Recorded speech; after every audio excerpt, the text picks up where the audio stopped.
Tarde a todos, professora amiga Edilene, professor José Luís, um prazer, Bolzan de Moraes, e a todos. Boa tarde a todos, é um grande prazer para mim participar neste importante evento e saludar online aos caros amigos do Brasil. Desejaria poder estar com vocês presencialmente, cruzar o Atlántico e volver a terra brasileira despois de uns anos de exilio forzado por a pandemia. Obrigado por a súa atenção. Comienzo a minha palestra. Consideramos en esta palestra que tanto el populismo como las políticas del desconcierto nacen de la desregularización económico-financiera neoliberal, del especulativo capitalismo de casino, del consenso llamado consenso de Washington, que todos conocerán, y de la era de la austeridad que culminaron con las crisis económicas entre el 2007 y el 2010, que actualmente enlazan con la crisis económica resultante de la pandemia COVID-19, que ha tenido y tiene dramáticas consecuencias humanas, pero que también las tiene económicas. Como veremos, todo ello amenaza también la salud de las democracias en la actualidad. Vayamos explicando un poco todo eso que ahora he sintetizado como a presentación. En primer lugar, estamos en una era de políticas del desconcierto, que las llamo así, por distintos motivos. El primero, que no es quizás el más importante, es la manifiesta desorientación que se percibe en una población cada vez más sometida a los efectos antagonizadores que enfrentan resultantes de las redes sociales digitales. Pues se ha comprobado que esas redes digitales generan efectos de extimidad, que es un término que mezcla la sensación de intimidad que también percibimos en esas redes sociales, mezcla esta sensación de intimidad con una exposición mediática enorme. Nos ponemos frente al ordenador y frente a la red social como si estuviéramos en casa. La profesora Edilene ha dicho amablemente, está usted en casa. Y es verdad, pero claro, al mismo tiempo estamos proyectando on the cloud, en la nube, todo lo que sucede. Todos tenemos ejemplos de errores de nuestros hijos o de nosotros mismos que fácilmente comunicamos datos o fotos personales con gran inconsciencia y sin valorar bien la facilidad con que esos datos o fotos pueden trascender a receptores y a contextos, digamos, muy incontrolables. Pero además, eso es un problema y me gusta hablar de él, es ese efecto de extimidad. Tengo la sensación de estar junto a ustedes casi en privado, en un ambiente totalmente amigable, y es verdad, pero al mismo tiempo esa imagen puede salir totalmente de ese ámbito y caer en manos de otros contextos. Pero además también se ha comprobado que en las redes virtuales se debilitan mucho los mecanismos pacificadores que actúan en la convivencialidad cara a cara.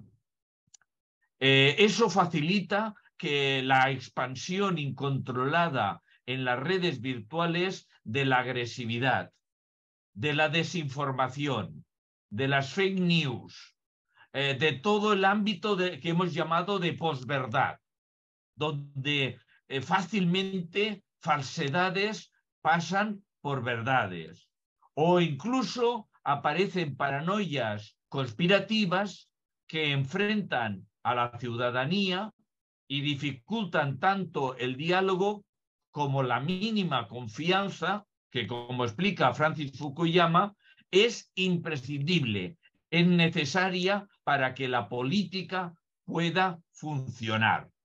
Un ejemplo importante para explicarles en qué estoy pensando exactamente es la garantía y la confianza que debe existir de que después de las elecciones, donde evidentemente ha habido un enfrentamiento ideológico y electoral de todo tipo, pues después de las elecciones habrá una sucesión pacífica y colaborativa del gobierno saliente con el gobierno entrante, aunque respondan a ideologías muy distintas e incluso antagónicas.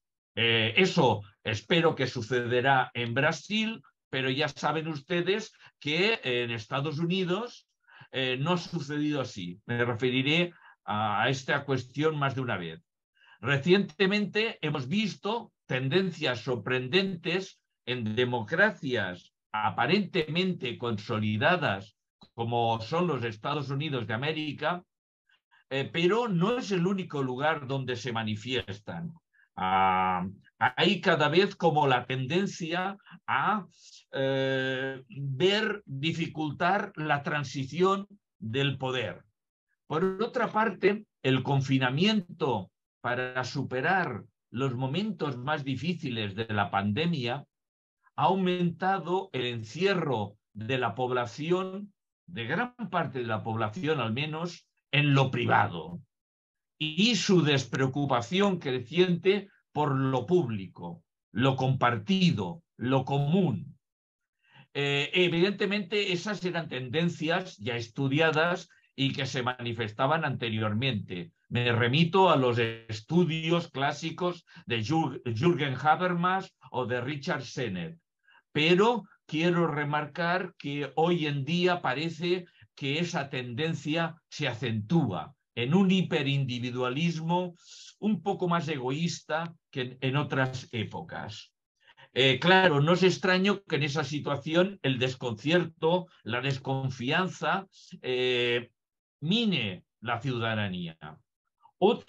Las políticas del desconcierto son también consecuencia de la ruptura del concierto político hegemónico dominante hasta ahora a partir de la caída de la URSS, de la Unión de Repúblicas Socialistas Soviéticas, 1991 más o menos.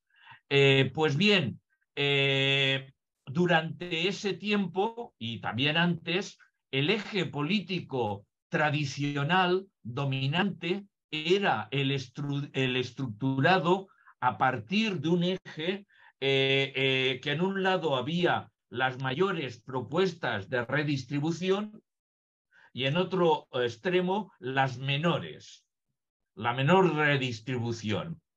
Y eso enlazaba tradicionalmente con la distinción de clase y con los ejes de izquierda y derecha, ¿no? Pues bien, este eje clásico parece perder poder actualmente.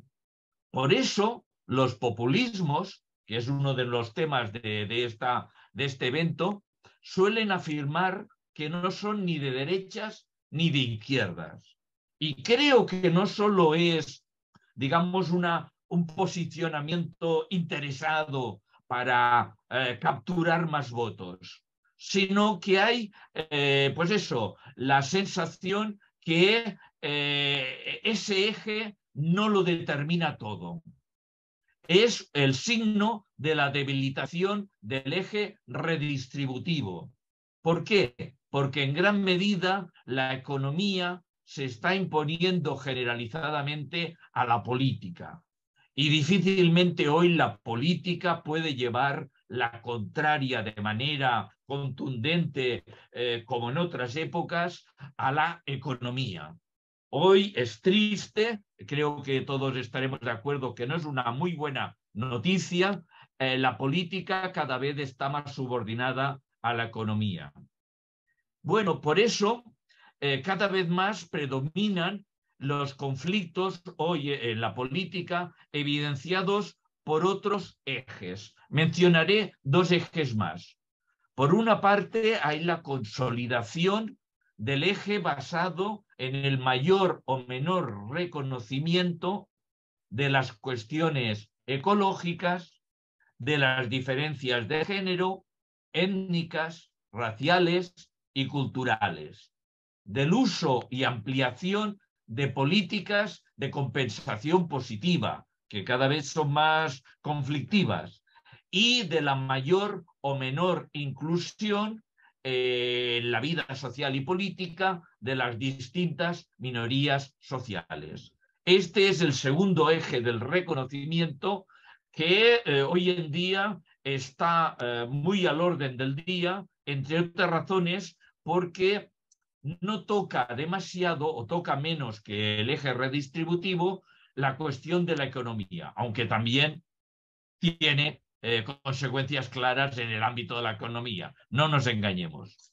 Y por otra parte, hay que destacar también el retorno muy conflictivo del tradicional eje, quizás es el más antiguo de todos, nosotros, ellos.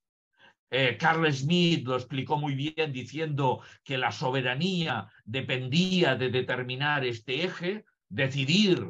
El soberano es aquel que decide quién somos nosotros y quiénes son ellos. Y esa partición de lo político, ¿no?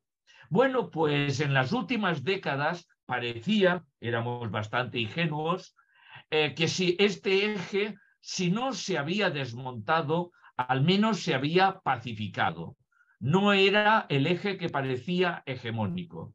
Pues bien, estarán de acuerdo conmigo que ha vuelto muy conflictivo, ha vuelto con agresividad ese eje. A partir de la gran recesión post-2007, las políticas de austeridad, la turboglobalización y los cambios tecnológicos, todo ello ha provocado malestares en gran parte de la población que los populismos han detectado y usado políticamente. Pues como dice el informe CIDOB, El Mundo en el 2019, han aparecido importantes divisiones internas, muros invisibles, dicen, las guerras culturales que todos conocimos dentro de las fronteras nacionales, que a veces ahora esos muros interiores a veces son tan rotundos e impactantes como los muros fronterizos, que hay que reconocer que han vuelto también con mucha fuerza. Ya saben que España tiene muros con Marruecos, en las ciudades de Ceuta y Melilla, etcétera. Es decir, nadie está muy libre de eso. Por eso no tiene que extrañar que tanto los populismos de derechas como de izquierda reclamen protecciones tanto a los ciudadanos como a las empresas nacionales. Son partidarios de un cierto aislacionismo, incluso por encima de la ideología. Son partidarios de políticas anti-inmigración e incluso de prácticas de guerra comercial. De ahí proviene gran parte del predicamento actual de autoritarismos o iliberalismos a lo Putin, a lo Xi Jinping, a lo Donald Trump, a lo Marine Le Pen, a Orbán, a Bolsonaro en Brasil, a Erdogan, etcétera, ¿no? Muchas veces se añora el viejo Estado-nación sintiendo que ha perdido agencia y capacidad para proteger la población sin que, en cambio, emerja una clara, ordenada y protectora gobernanza internacional. La gobernanza internacional es todavía hoy incipiente. Iba a decir una parodia. No seré tan duro, diré incipiente y bastante impotente, ¿no? Todo parece indicar, por ejemplo, pero en cambio el Estado-Nación también ha perdido mucha fuerza, con lo cual nos encontramos que el Estado-Nación ya no es lo que era, pero que la gobernanza internacional no ha mejorado prácticamente en demasiadas cosas. Con lo cual hay un vacío en el fondo de poder, de derecho internacional, ¿no? Y derecho nacional. Todo parece indicar, por ejemplo, que en la salida de la Gran Bretaña de la Unión Europea hay tanto de nostalgia del antiguo imperio británico como la sensación de que la gobernanza europea, de la Unión Europea, no inspira confianza en la gente, especialmente en los británicos. Pero los europeos, yo soy un propartidario, soy un europeísta convencido, pero hay que reconocer que no termina de inspirar confianza, ¿no?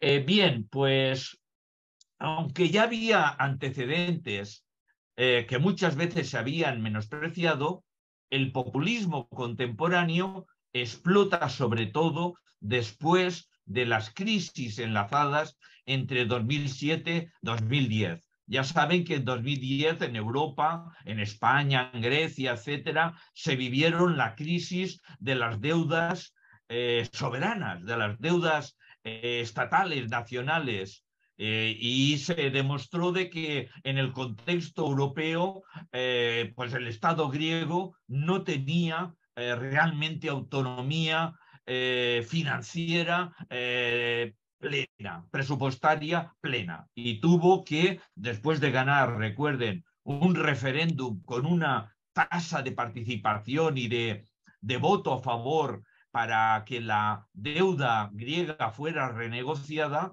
pues los acreedores sencillamente dijeron que no, y el gobierno de Syriza tuvo que echar al ministro Varoufakis y remodificar y continuar pagando la deuda como hasta entonces. Primero, bueno, y el populismo ha aparecido ahora contemporáneamente, hay antecedentes, Perón, etcétera, en dos, creo, grandes oleadas. Una primera eran sectores críticos de izquierda entre 2011 y 2014, como por ejemplo el 15M, las primaveras, las llamadas primaveras árabes, que las pobres pues terminaron al final muy mal, en Occupy Wall Street, en las manifestaciones brasileiras de ustedes del 2013 o en las mencionadas reacciones frente a la deuda griega, ¿no? Pero bien, después de esta oleada, más bien diríamos sectores críticos de izquierda, luego fue hegemonizada, sobre todo a partir de 2016, por sectores más a la derecha. Por ejemplo, alrededor de Steve Bannon, que es un auténtico líder en la sombra de estos sectores, Donald Trump, etcétera, ¿no? La salida de la Gran Bretaña de la Unión Europea, el voto en contra en el pacto de pacificación en Colombia, que se había llegado a un acuerdo, ese acuerdo fue rechazado en un plebiscito, lamentablemente. Afortunadamente se ha continuado avanzando, pero con dureza. La deriva iliberal de la presidencia de Víctor Orbán en Hungría, o la eclosión en España de Ciudadanos y de Vox que son ultraderecha, ¿no? Como vemos, eso continúa y continúa hoy. Por ejemplo, si miramos Italia, que acaba de tener votaciones, es muy interesante ver cómo así como Matteo Salvini o el movimiento 5 Estrellas sustituyeron a Berlusconi, hoy ellos, Salvini está en decadencia absoluta, han quedado todos superados por los Fratelli d'Italia de Giorgia Meloni, ya lo saben, ¿no? Entonces vemos que va cambiando, pero continúa un populismo de derecha, de ultraderecha incluso. Bien, pues a pesar de las evidentes diferencias, hay que destacar en justicia que los nuevos movimientos populistas de derechas e izquierdas coinciden en atacar frontalmente el concierto político heredado a partir, ya lo he dicho, de la caída de la URSS en 1991, planteando nuevas derivas autoritarias que van vaciando o amenazan de vaciar la democracia, convirtiéndola en un mero voto cada 4 años o 5, pero un voto dirigido, controlado populistamente desde el poder. Por eso también insisto que es políticas del desconcierto, porque ese concierto político que había ahora ha sido destrozado y veremos si aparece y hasta qué punto un nuevo concierto. Bueno, pues los populismos y las políticas del desconcierto son también, son en gran medida, insisto, resultado de la falta de un nuevo concierto político democrático que permita gobernar eficazmente la turboglobalización, donde la distancia entre Brasil y Barcelona, como la COVID, ¿no?, que apareció, dicen, en Wuhan y casi en pocos días había infectados en todas las ciudades con aeropuertos internacionales, pues lo mismo nos afecta a todos. Como teoriza Dani Rodrik, resulta de momento prácticamente imposible, dice muy bien Rodrik, compaginar la mundialización con la democracia y con la soberanía nacional, sin sacrificar alguna de ellas. Rodrik muestra al menos 3 grandes maneras de compatibilizar 2 de estos 3 retos: globalización, democracia, soberanía nacional, ¿no? Es fácil compatibilizar, bueno, fácil, se puede compatibilizar 2 de ellos, dice Rodri, pero avisa que no hay por el momento ningún mecanismo eficiente que compatibilice los 3 a la vez. No conseguimos en la actualidad mantener democracia, soberanía nacional y una buena gestión de la turboglobalización. Pues la competencia mundial debilita la política y la soberanía nacionales.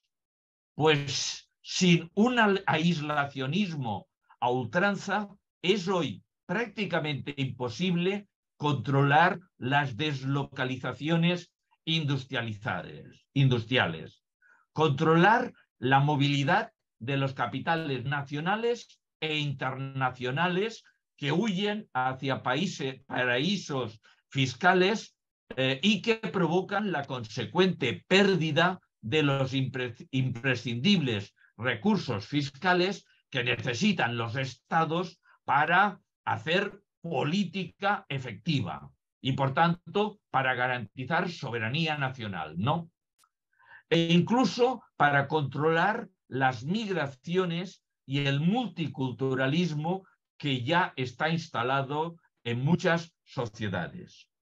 Ello también tiene un impacto negativo en la democracia, pues, repito, sin la garantía de unos potentes ingresos fiscales, no se puede llevar a cabo, por mucho que se vote, como en el referéndum griego que he referido, no se pueden llevar a cabo efectivas políticas redistributivas, políticas de expansión, de crecimiento y no de austeridad, políticas que paren o reviertan el desmontaje del estado de bienestar, o incluso políticas que potencien la cohesión cultural y el compromiso nacional fuerte en una ciudadanía que, como he dicho, cada vez es más fragmentada y multicultural.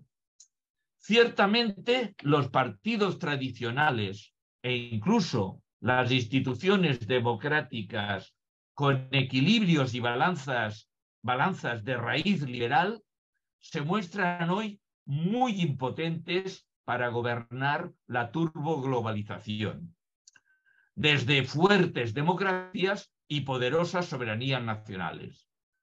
Ello permite la expansión de movimientos populistas con líderes autoritarios y mesiánicos que prometen demagógicamente realizaciones que normalmente no pueden llevar a cabo. Es el caso, por ejemplo, de las promesas que se han repetido y que a todos nos han gustado un poco, no nos engañemos, de relocalizar en suelo patrio flujos de capitales e industrias de empresas multinacionales que hoy se mueven con total libertad en el mundo, simplemente buscando sus mayores beneficios y sus menores costes laborales e imposición fiscal, menos impuestos. Y pedir nacionalismo y solidaridad a esas empresas parece que hoy tiene muy poco recorrido. Actualmente resulta claro que la acción de un único Estado, aunque sean los Estados Unidos, aunque sea Brasil, España es mucho más pequeña, no resultan suficiente para efectivar tales políticas. También suelen afirmar los populismos que evitarán totalmente la inmigración o que revertirán las multiculturalidades ya existentes dentro del país, ya sea a base de muros impenetrables, hay muchos ejemplos, ya sea que luego son muy penetrables, y ya sea por brutales políticas de exclusión que niegan los derechos humanos y que son muy condenables. Hay que reconocer, no obstante, que la angustia, a pesar de que es muy difícil, esas promesas es muy difícil realizarlas, ¿qué sucede? Que la angustia de muchos sectores sociales damnificados por la turboglobalización o las nuevas tecnologías, hay muchos de estos grupos que, claro, creen, confían en esas promesas.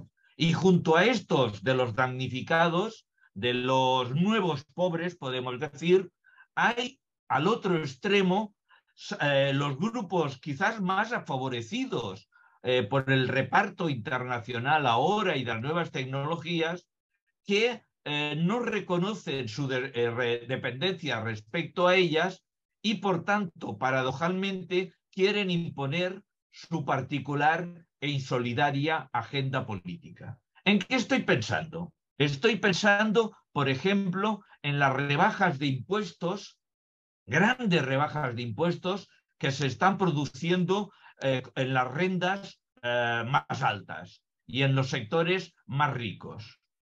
Allí hay una contradicción. No lo aceptan, pero está claro que ese rechazo a pagar unos mínimos impuestos, de hecho, debilita profundamente la soberanía nacional.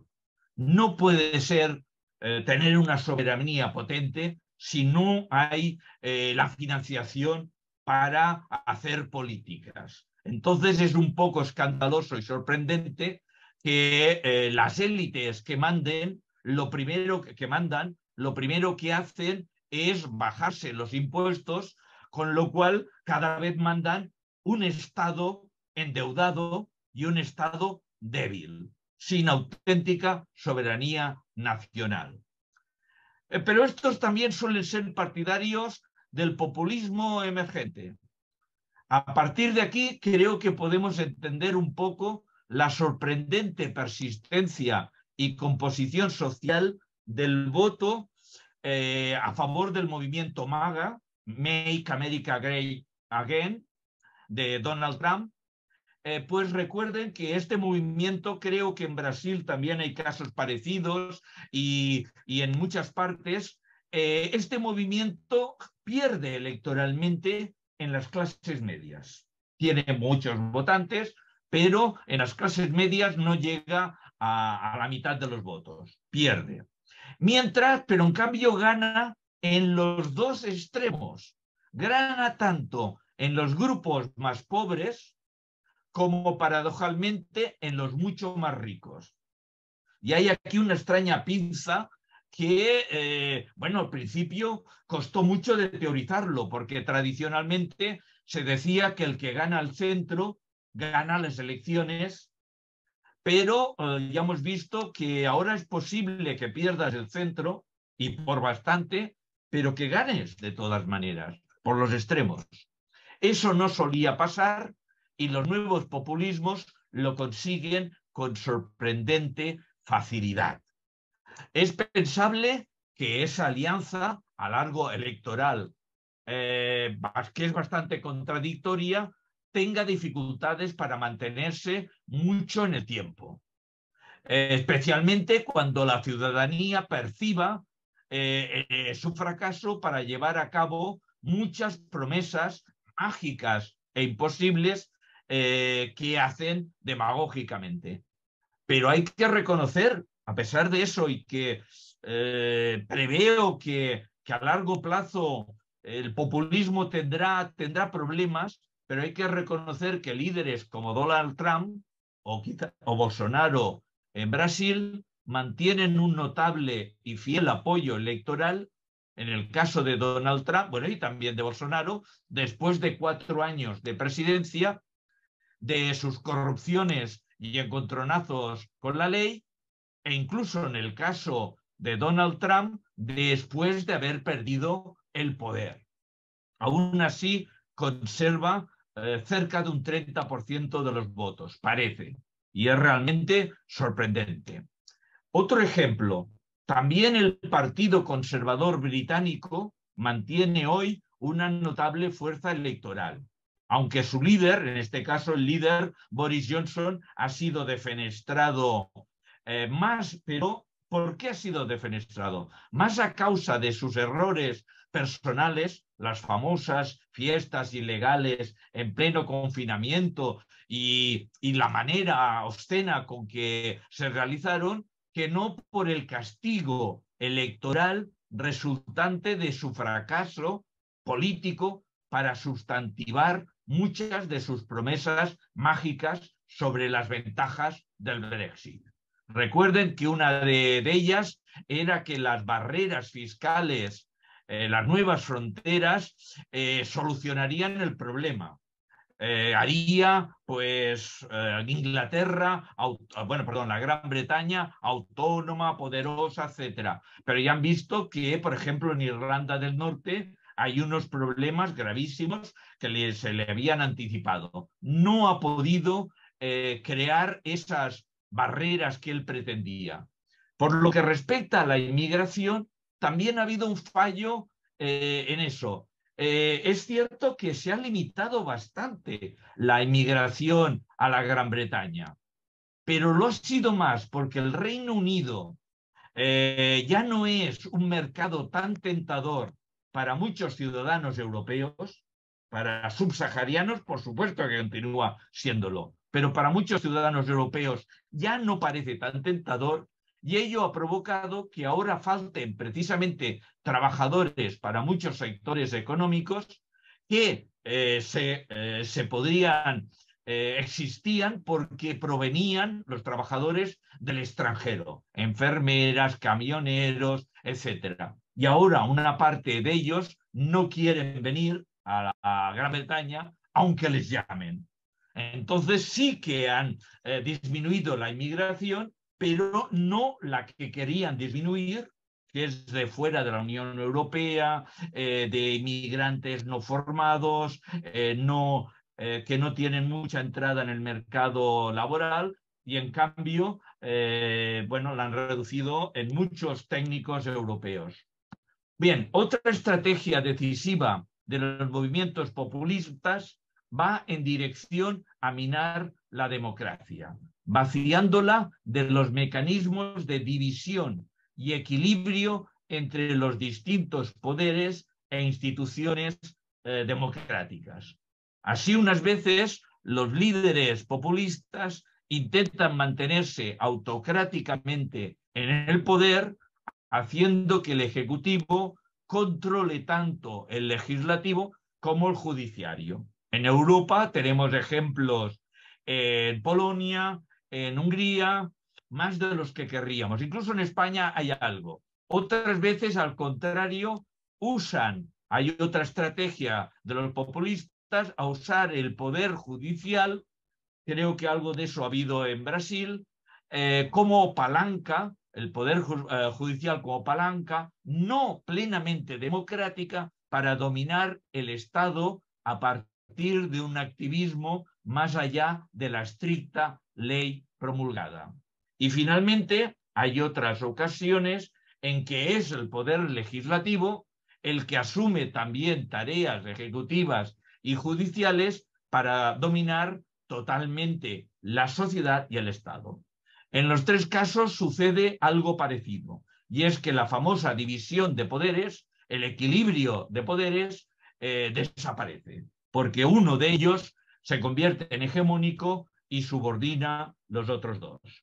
Bueno, pues queremos resaltar que seguramente todo eso inquietante que hemos estado explicando tiene como desencadenante más potente la mala resolución de las crisis económicas y de los malestares acumulados por gran parte de la población, que hoy se siente menospreciada y abandonada por las instituciones, provocando que se sienta desafecto con el poder, que caiga en la anomía social, lo que Durkheim llamaba anomía social.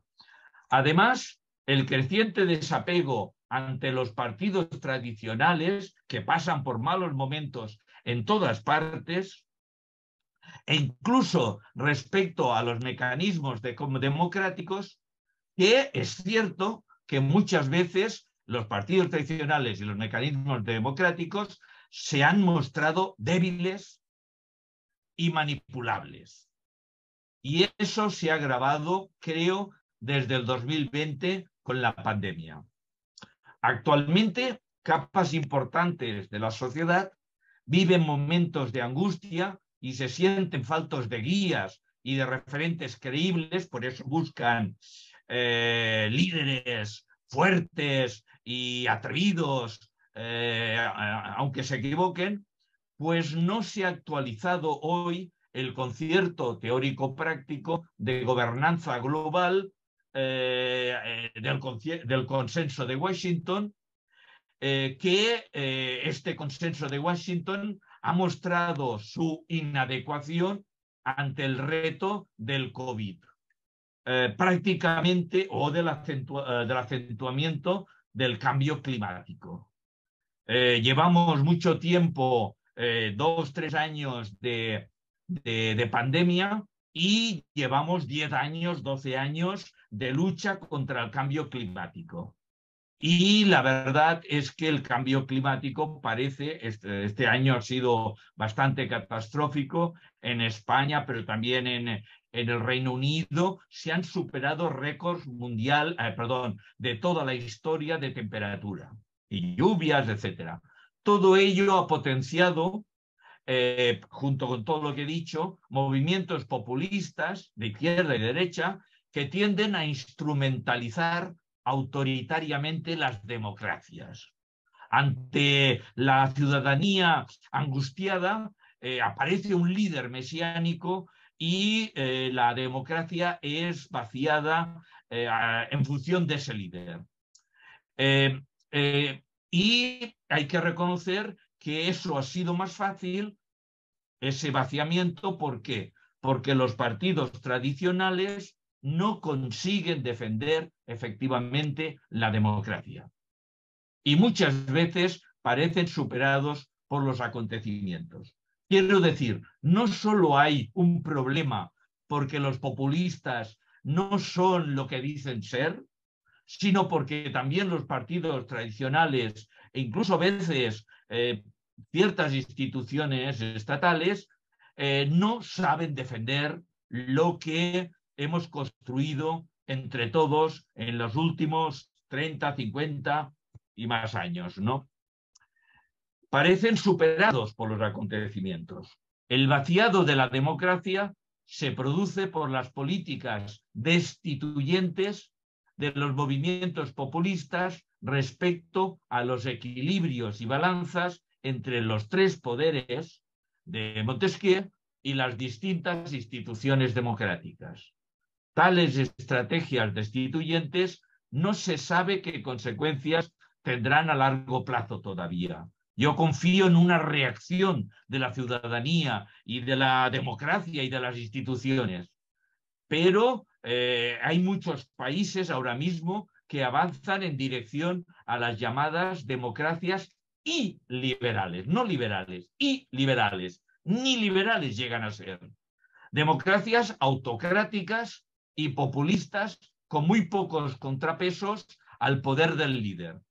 Así, la autoproclamada democracia más antigua y consolidada del mundo, los Estados Unidos, ha visto, e insisto porque es sangrante, cómo el presidente Donald Trump niega persistentemente su derrota electoral, incentivó peligrosas estrategias para evitar entregar el poder al nuevo presidente John Biden e incluso animó a la bochornosa ocupación violenta del Capitolio, que provocó 4 muertos, muchos heridos y obligó a evacuar las autoridades que estaban aprobando los resultados electorales definitivos y, por tanto, planificando el consiguiente traspaso de poder. Tuvieron que ser evacuadas en medio de una persecución porque ya habían entrado en las salas del Capitolio. Significativamente, todo ese bochorno, junto con evidencias de corrupción que están siendo investigadas judicialmente, no ha mermado demasiado por ahora, confío que lo hará más adelante, el apoyo popular de Donald Trump, que permanece, dicen las encuestas, alrededor de 1/3 de los votantes, que es muchísimo. Bueno, pues es hoy una cuestión abierta, la de si los movimientos populistas que desafían el ideal democrático tradicional mantendrán generalizadamente en el futuro, como ahora se ven obligados a hacer, el principio de elecciones libres y multipartidistas, que ya hay países donde el multipartidismo está amenazado, ¿no? O es inexistente. Esa es, por el momento, una diferencia importante respecto a los años 1930, la década 1930, donde recuerden que tanto por parte de los fascismos como por parte del estalinismo no se respetó el multipartidismo ni las elecciones libres, ¿no? Hoy todavía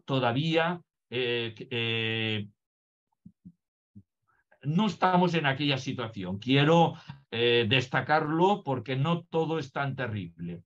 También es inquietante, pero todavía no comparable a los años 30, la tendencia por gran parte de la población a transaccionar valores de libertad y derechos civiles fundamentales o derechos humanos a cambio de valores de seguridad, de liderazgos fuertes y de excluir sectores sociales que ven como competidores, como ciertas minorías que ven antipáticas, ¿no?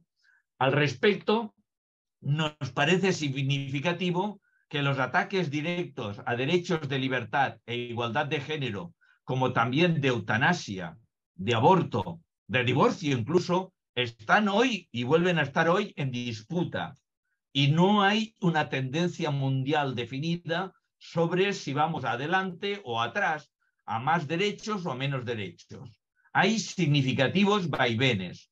Por ejemplo, ya saben, las restricciones al aborto que ha introducido recientemente el Tribunal Supremo de los Estados Unidos, cambiando su propia política, su propia línea interpretativa de la ley, ¿no? De la Constitución. El recrudecimiento de la discriminación de las mujeres en países islámicos y no solo en Afganistán. O el inesperado rechazo en Chile de la propuesta de nueva constitución, donde sorprendentemente el 80% de la población quería una nueva constitución y cuando esta se propone a referéndum, resulta que solo 37, me parece, vota a favor. Evidentemente vemos que aquí hay unos vaivenes que indican que todo es un cierto desconcierto, políticas del desconcierto. También hay otras líneas, ¿no? Se intercalan reacciones potentes, por ejemplo, por parte de las mujeres con el movimiento Me Too, el violador eres tú, ahora con la quema de velos islámicos, etcétera, jugándose la vida, contra la policía de género en Irán, etcétera, ¿no? Como ven, estamos todavía en las políticas del desconcierto. No hay un concierto establecido internacional que marque una línea clara, ¿no? Entonces, hemos visto, por ejemplo, pues que en Italia pues acaban de ganar con fuerza, no tanta como he mirado las estadísticas y, bueno, es un efecto electoral, ¿no? Pero Fratelli d'Italia y Meloni, claramente serán el gobierno del futuro y la ultraderecha estará en el gobierno, en la presidencia del gobierno de Italia con práctica seguridad, ¿no? Además, también los esfuerzos humanitarios en favor y en contra de los refugiados hoy están en descenso. En Europa eso es terrible. La gente muere cotidianamente intentando cruzar el Mediterráneo y los muros que se han ido estableciendo. Y es inquietante. Cada vez más muros y cada vez el Mediterráneo como un muro y como un cementerio, ¿no? Pero también es cierto que a pesar de la crisis fronteriza en Grecia que provocó el presidente turco Erdogan a inicios de 2020, se mantiene todavía en la población los valores de acogida y la ciudadanía, se muestra comprometida. Otra cosa es hasta dónde llegará. Recordemos, por ejemplo, que Matteo Salvini tuvo que dimitir por esta cuestión en Italia. Ahora está imputado judicialmente por esta cuestión y su voto está en franco descenso. El apoyo popular de Salvini en este momento es muy bajo. En España, pues la agresividad de Vox, que al principio era jaleada, ahora ha tenido que suavizarse recientemente, por ejemplo, en cuestiones de género, como tuvieron que hacerlo antes Ciudadanos o el Partido Popular. Pero en todo caso, insistimos, las políticas restrictivas a la inmigración en el mundo son hoy bastante generalizadas, hasta el punto que es una sorpresa la discriminación positiva en Europa en favor de los refugiados de Ucrania por la guerra e invasión ordenada por Putin. Aquí ha habido una sorpresa. Podríamos decir que el gran entusiasmo que ha manifestado Europa por acoger los refugiados de Ucrania. Pero claro, eso no esconde de que aquí han intervenido consideraciones políticas, toda un esfuerzo de guerra por parte de las autoridades y que la población ha asumido, es decir, hemos de acoger esta gente, pero eso que funciona con los europeos de Ucrania no funciona con los de fuera de Europa, subsaharianos, sirios, etcétera, etcétera, ¿no? Bueno, ya voy terminando. Quizás todo esto cambiará pronto, pero por el momento, tanto los movimientos populistas más de derecha y más de izquierda coinciden en algunos puntos significativos que quiero destacar antes de terminar, ¿no? Vemos que además esos puntos en que coinciden son de gran eficacia en las sociedades avanzadas. ¿Por qué? Y por lo tanto, estas prácticas populistas les están dando significativas ventajas en las actuales políticas del desconcierto. El populismo parece muy bien adaptado al desconcierto político actual. Destacamos en primer lugar que los movimientos populistas hacen gala de incluir en la agenda política, y ya veremos si esa inclusión es real y permanente, parte de los malestares e intereses de capas significativas de la población que hoy se consideran a sí mismas olvidadas por las políticas y el sistema de partidos hegemónicos durante y después de las duras crisis económicas. Hay que reconocer que las capas que votan al populismo muchas veces lo hacen frustradas por el trato que les han dado los partidos tradicionales. Además, los populismos evitan el elitismo comunicativo de muchos partidos tradicionales, sumando a argumentaciones frías, a los datos racionales, al cálculo instrumental, muchas apelaciones emotivas y pasionales que son decisivas para que la gente valore que allí hay realmente algo que les interesa y que les puede ayudar. Eso último es un aspecto muy destacado que a veces se presenta como un rasgo anticuado y que enlaza con las actuales, pero que enlaza con las actuales teorías de la persuasión política y de la naturaleza humana. Nos referimos, por ejemplo, y no me alargaré, el storytelling o las teorías sobre los frames político-discursivos de George Lakoff, o los estudios neurológicos del doctor Antonio Damasio, etcétera, ¿no? Todo eso es importante, pero insistimos para terminar, las últimas palabras. El factor más decisivo, continúo pensando, que son los malestares resultantes de las crisis económicas que han tenido la consecuencia de privatizar los beneficios y nacionalizar las pérdidas.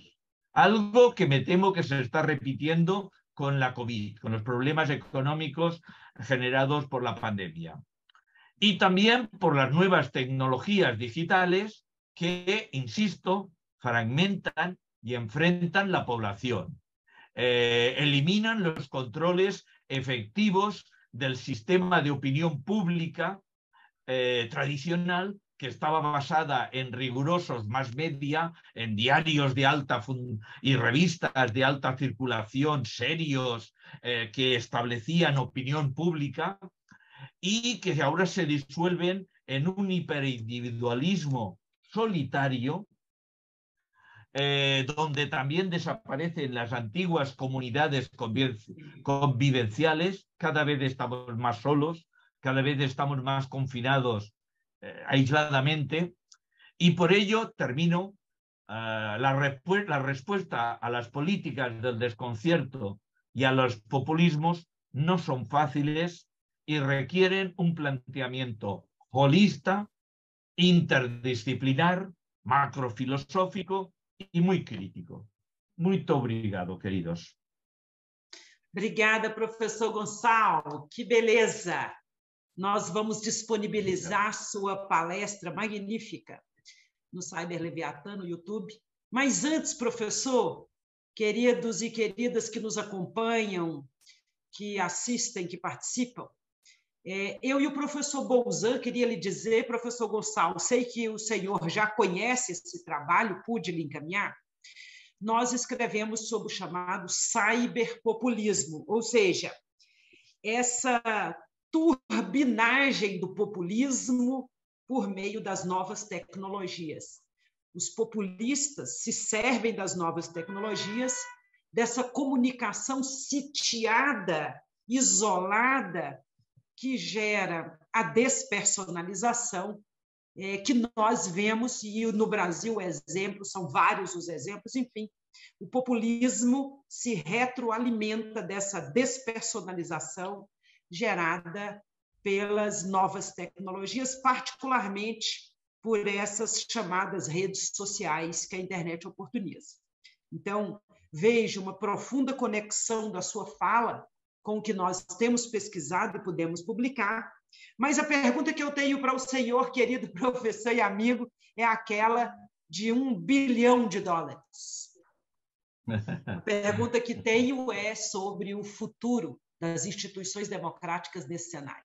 Para onde vamos? Obrigado, cara profesora, amiga Edilene.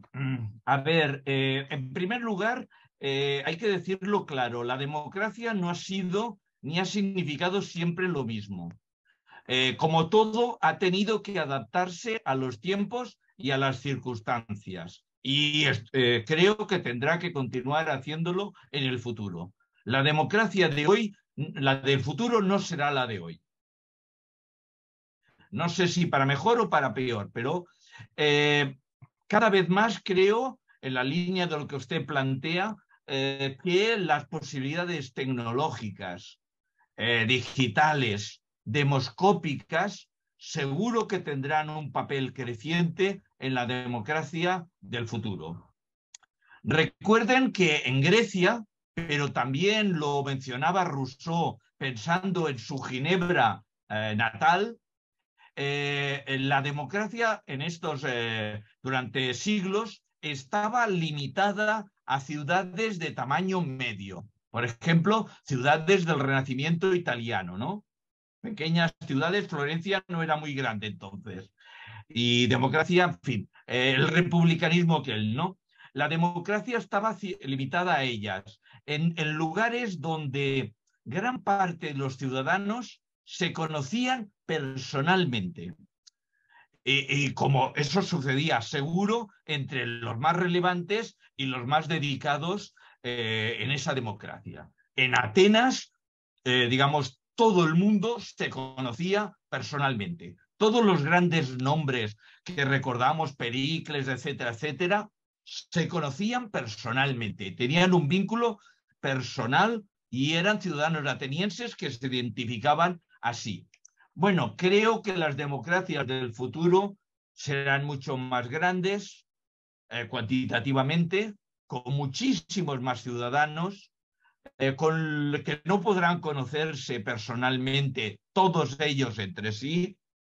Habrá grupos, como todos, habrá relación personal, cenáculos, disputa, clubs, etcétera, pero creo que las tecnologías digitales serán imprescindibles y cada vez más importantes.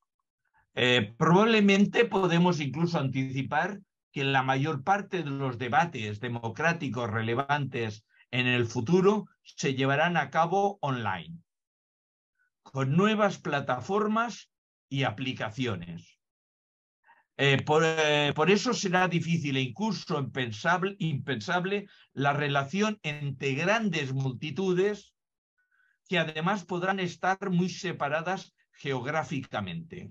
Piensen ustedes, qué sé yo, en el estado de Hawái.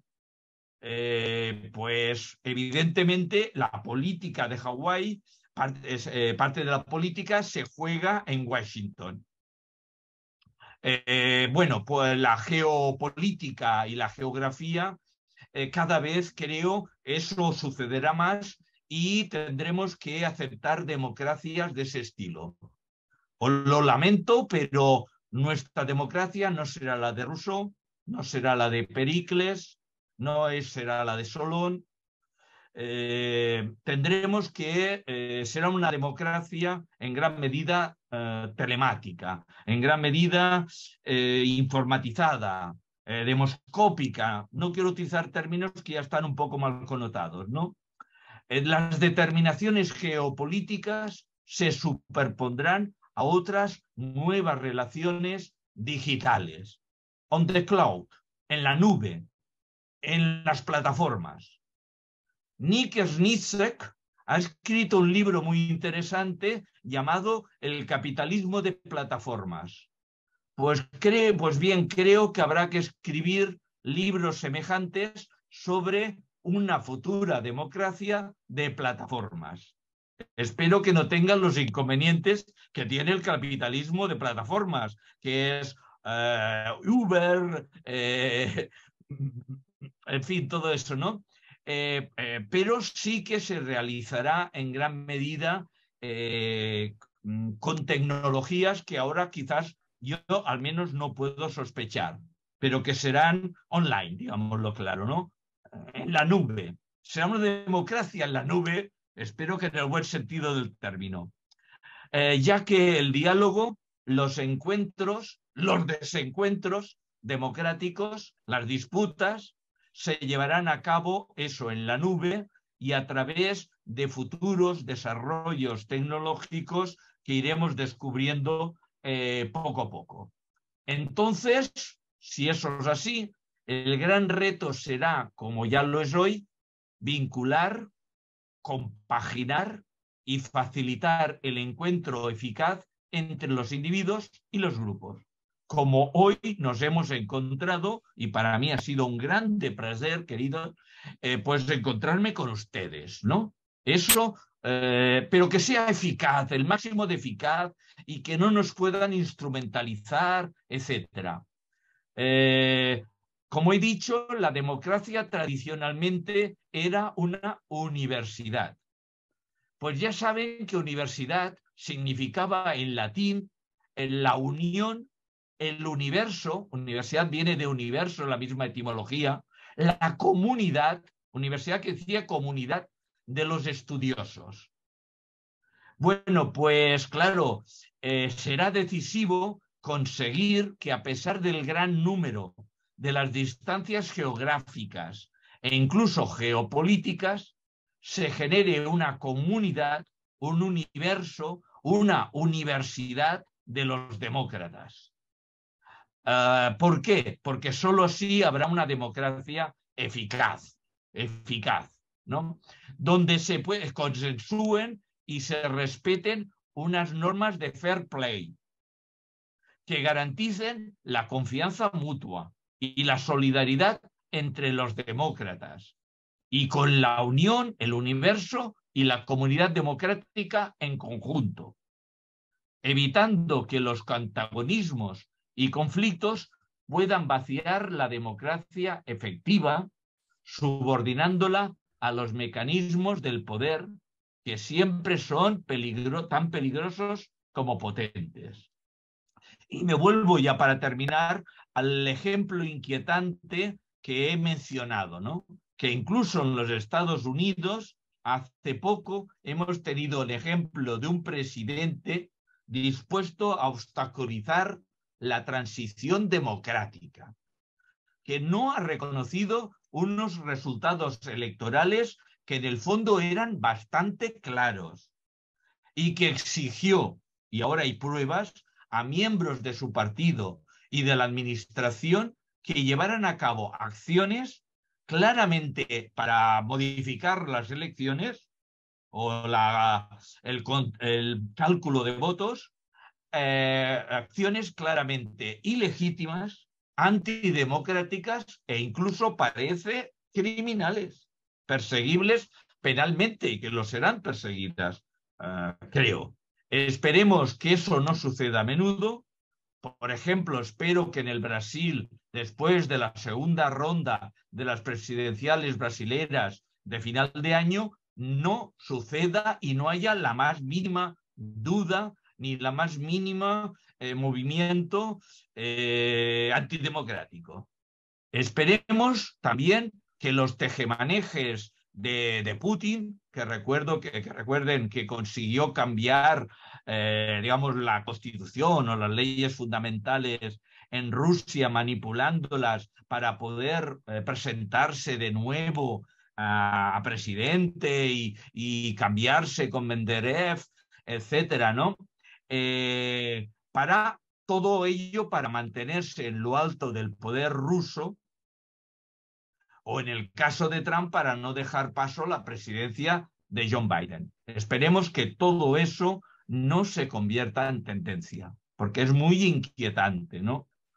La desconfianza por la introducción de nuevas tecnologías en el voto no puede servir de excusa para actitudes de ese tipo. Todos hemos oído cosas como el voto telemático, pero si esto apretando un botón te lo cambian. No es tan sencillo, son tecnologías sólidas,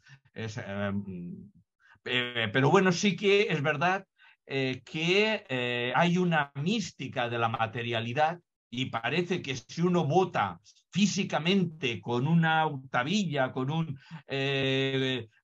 un papel físico, hay allí más rigor en el voto y en el contaje del voto y un funcionamiento más transparente y riguroso de la democracia que si se hace con nuevas tecnologías, telemáticamente, etcétera.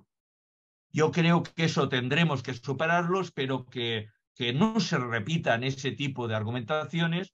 Y termino, querida profesora Tilene amiga, mucho, pues, ¿por qué? Porque mucho me temo que la democracia futura o bien será digital, virtual y muy tecnológica, o bien no será democrática.